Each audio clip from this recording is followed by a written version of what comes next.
Welcome to The Wealth Approach, where money talk is anything but boring. Here, budgeting doesn't mean giving up your latte, and building wealth is something we do with heart, humor, and a whole lot of real-life stories. Join hosts Megan Kowalski and Kristin Donnelley, wealth advisors, moms, and your monthly guides to smarter finances, as they share honest conversations, practical tips, and strategies that make sense for real life. So grab your coffee, your car keys, or your favorite cozy spot, and let's talk money. Hello, and welcome to this month's Wealth Approach. Today, we are going to be talking about reflection, taking a moment this holiday season to reflect, reset, and build your wealth. Next month is, January 1st and what comes along with that, which is typically several New Year's resolutions. So we think one of the most important steps before you get to that is really reflecting on the year and what worked, what didn't, and more importantly, why something worked and why it might not have. So this month we're going to dig into that a little bit more, and then we'll hopefully help build how you can be more successful with goal setting in next month's recording. So if you want to get started, Kristin, can you just share how should we really kind of start the process with reflecting on the year? Well, one thing I'd like to say first is the past is prologue, right? I mean, the prologue gives all of the information that sets the scene for the upcoming story. Mm-hmm. And so I think what we need to think about as somebody who constantly makes New Year's resolutions every year, probably all 60 years, Mm-hmm. is, really thinking about first of all, as you said, what good things have happened this year? What goals were met? I mean, what accomplishments happened and what were the sequence of events that led up to that were, positive and made that happen? And how does that success relate to what your real values are? What are the things that are important to you? Like, it wasn't a big success for me that I got, the box of crackers for, $1 off. That wasn't a big success. But, other things that are more aligned um, who I am and the profile of my family are the ones that you really can feel good about. So that's first of all, reflect on all of the things that happened this year that were successes and aligned with your overall goals. So, and think about how those happened. Like, what was the process? Was there any process? I mean, did you just happen to, stumble upon something, or were there a series of events that actually made that work? Because Mm-hmm. once you see what worked with you, then it gives you a little window into what can work for you next year on some of those goals that didn't end up happening, or there wasn't success. And so I think that's the second part of reflection is, you know, without guilt or without, any more of an inquisitive mind, as opposed to beating yourself up, what Mm-hmm. didn't work and why? I mean, was that goal really aligned with your values? Or was it a goal that was, just something that you thought, would be fun for the moment, like my example of becoming a vegetarian? Like, that was not a real goal for me. It was not anything I was really interested in. The Right. goal lasted about 15 minutes. And then I failed. And so, I mean, I think that is the other, you know, to give yourself grace and take time to reflect on, how it worked, how it didn't work. Yeah. And I totally agree. And I think we'll get into this next month, but I think writing down your goals is really important because it does help in the reflection process where you can, because I mean, if you've forgotten about what the goals are throughout the year, like you said, they're probably not real goals. But that can also kind of help in reflecting of what's really a priority and what do I need to prioritize next year. And a couple things in that reflection is like maybe isolating, okay, let's say you set a couple goals this year financially. So you wanted to contribute to your kids' 529 accounts, you wanted to save 15% into a Roth 401k, and you wanted to set up a revocable trust for you and your spouse. And in looking at the past year, all that you were able to, not all that you were able to, but you only ended up contributing to your kids' 529. Reflecting on why is that? So we always kind of talk about put on your own oxygen mask first. And so I think oftentimes we're trying to help accomplish other people's goals as well, but it can take away from what we need to do for ourselves. And like you said, kind of at the beginning, celebrating what you were able to do and being kind to yourself about what's working and why it's working, and then helping reflect on, okay, where are my priorities? Is this a bigger conversation that I need to have with myself of I'm not prioritizing certain things in my life and why is this happening? And maybe that's your health and maybe it's a lack of time and we'll have to build systems in our life, our day-to-day lifestyle to approach that as a team, as a household. So that's why this exercise of reflection is so important because it's going to hopefully tell you something deeper about where you are prioritizing your attention, your time, either personally or as a household, as a team, and that can carry into planning next year about how you might need to reapproach different goals that you either have personally or as a household together. I hate to throw in something super technical, Megan, but I mean, it's really, it's more than just what you think. There's more at play here because there are two systems in your brain that are in constant conflict.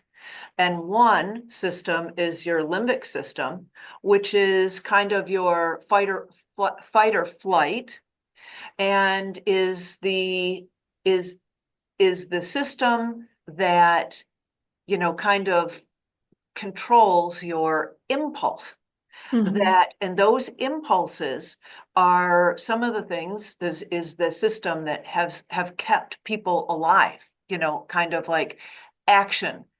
And then the way the brain reads it is there's the action, and then there is like a dopamine that comes into your brain that makes you feel good after the action. And Mm-hmm.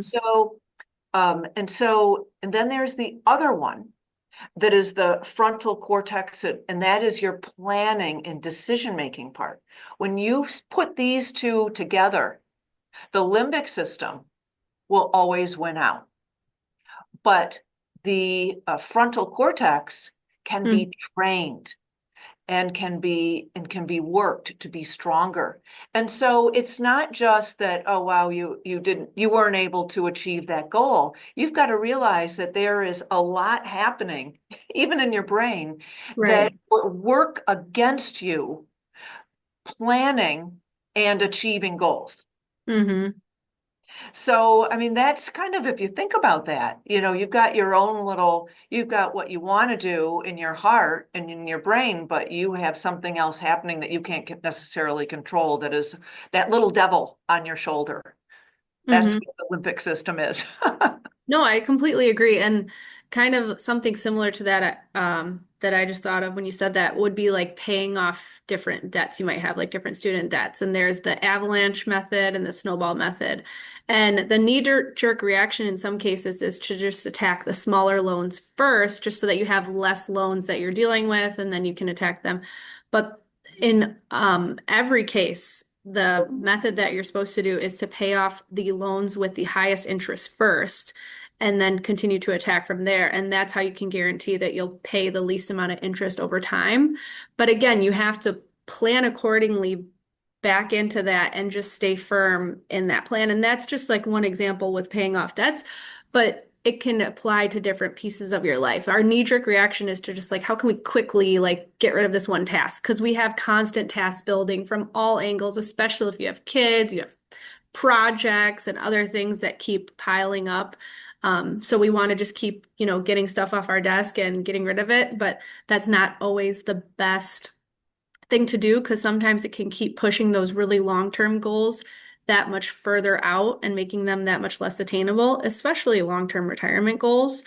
So that's why it really helps in this reflection process. And we'll again get into how to become more successful. But part of that is to even look at, have I included any outside or third-party resources in this goal? So for instance, let's say your goal is you feel like there's distance growing in your marriage this year. Are you, seeking a counselor or someone to talk to about this with your spouse? If not, like, is it working without one or not? Or, from a financial perspective, if you wanted to work on being able to retire by age 60, have you brought in a financial advisor? Are you that much further ahead or behind where you started the year? So sometimes it can help bring in outside resources, but like make that part of your reflection of what approach did I take? And again, why did it or didn't it work? Like take in the aspect of all different angles so that you can continue to redefine how you work towards that in the years to come. And Megan, I also want to say that, we're recording this right between Thanksgiving and Christmas. Mm-hmm. And so there is still a lot of, it's what, the 8th today, 9th? There is a lot of the year spending time left this year. Mm-hmm. And so from Yeah. a financial standpoint, just to keep your goals in mind, even if you didn't achieve them all, over the past year. Remember, there is still a lot of time to do damage. There are a couple of statistics that are quite interesting is that during the holidays is very financially stressful time. Mm-hmm. Nearly 90% of Americans say that. And one of the reasons is that almost 40% of holiday people, buying holiday gifts and all that, will be still paying them off over 5 months going into next year. Mm-hmm. And so that can make it really hard to achieve the goals that you want to achieve, starting the beginning of this year, if you're still cleaning up the mess from last year. And so keep this in mind, as you go through this holiday season. The joy of the holidays is, yes, giving gifts to people that you love and, having, the great celebrations. But if you're with the people that you love and that you like, that is most of the celebration right there. Mm-hmm. And so, don't be okay with not putting yourself in a financial position that you're going to have to dig out of next year. That's Yeah. not fair to you. Put your oxygen mask on first. Yeah, and don't give all, like a baseball analogy or something, don't give up all those runs in the last inning that you worked all year, towards that goal. Try to stay on track as best you can and maybe even just have a quick family huddle, like setting boundaries throughout the season of how you guys can continue to stay on track so you don't Yeah. give up those runs per se. But we will have several, hopefully, amazing tips going into next year with how to first of all set goals for the year, but how to hopefully be more successful in achieving them. But again, the first step that we agree with is to just make sure you're doing a very thorough reflection on what worked, what didn't, and really celebrate your wins. This is your time to give yourself the pat on the back. I know as we get busy, we just can constantly race through life, and sometimes we don't take the time to really just celebrate the wins along the way. So making sure to set space for that as a family so that those moments are special and you can continue to grow into the next goals. Mm-hmm. And, sharing with your family, because really goal setting and goal achieving is probably one of the most important skill sets that you can have. And Mm-hmm. yet they don't really teach that in school. A lot of people struggle with it. So this is a great time to, reflect, plan, and then consider how you're going to make even goal planning as one of the goals. Mm-hmm. And that's not just getting an annual planner and Yeah. organizing it all in January and then getting rid of it. Right. We'll get into that next time. All right. Well, happy holidays. Happy holidays. Thanks for joining. Bye-bye.